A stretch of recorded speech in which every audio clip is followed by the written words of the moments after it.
I oversee 5 diocesan offices, one of which is the Office of Evangelization. I pretty quickly came to ministry to men. For me, the question was, what do we do to strengthen ministry to men in the parishes, because a men's conference doesn't really solve that problem. I had reached out to John Edwards, who was the founder of Pew Ministries and just a guy in the pew, and we'll do 90 parishes in 4 years, and we'll host leadership summits specifically at the deanery level. We really wanted to strengthen ministry to men by getting parishes in one particular geographic area to work with one another. We started just to get on the pew because I felt like there wasn't a lot out there that met men really where they were.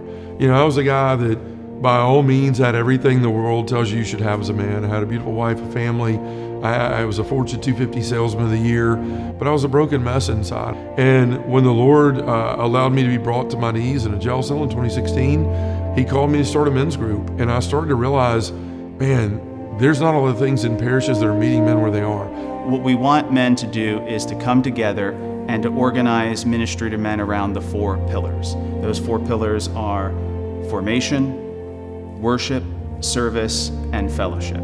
And the idea is that by offering men different kinds of avenues of ministry, that, you know, the man who might not be as interested in getting together in small groups and sharing his struggles, you know, he might be interested in getting together and having a beer and a slice of pizza or watching a game. It is a good format for men understanding the necessity of the camaraderie. That I think that's what's right behind all of this, because there is a need to communicate on a confidential or comfortable level with other men.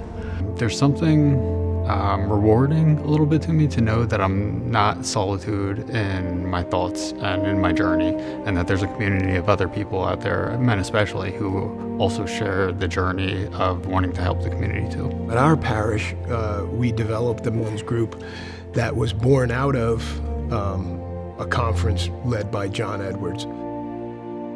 Having come from a parish where there's already a successful men's group based on this model, and then moving to a new parish, I wanted to gain the skills and the formation to bring those same successes to the new parish that I'm at.